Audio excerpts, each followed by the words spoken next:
महादेव। और भगवती ने भी कहा कि आप हमें अपने में विलीन करो, हमें आप अपने चरणों में जोड़ लो। और जब साधक अपने आराध्य में डूब जाता है तो उस साधक का तन और मन भी अपने आराध्य के जैसा हो जाता है। आचार्य चरण गोस्वामी श्री तुलसीदास जी महाराज कहते हैं, जानत तुम ही हुई जाई। जो भगवान को जान लेता वो वैसा ही बन जाता है।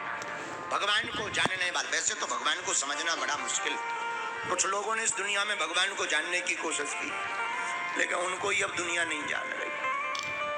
भगवान जानने का विषय नहीं है, भगवान अनुभव का विषय है। और मेरे पागलों, हम तुमसे प्रार्थना करें, भगवान को जान कौन सकता? बोले वही जान है जिह देह जनाई।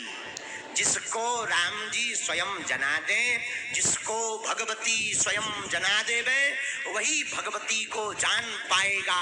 और जो अपने इष्ट को जान जाएगा वह इष्ट के समान ही हो जाएगा।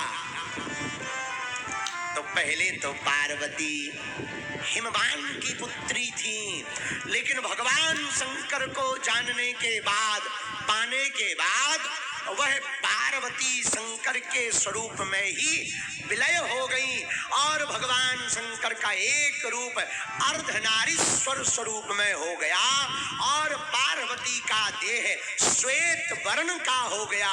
इसी वर्ण को भगवती महागौरी कहा गया है। लेकिन इनका क्रम कब आता? सप्तम काल रात्रि,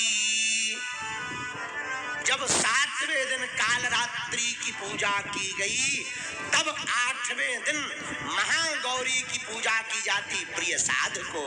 इससे यह सिद्ध होता है कि जब जिंदगी में दुख आएंगे तब घबराना नहीं। उस दुख और संकट की घड़ी में अपने गुरुवर के वचनों को मानकर आराध्य की आराधना करते रहना। दुखों की घड़ियां टल जाएंगी और सुखों का झूला बहुत आगे निकल आएगा।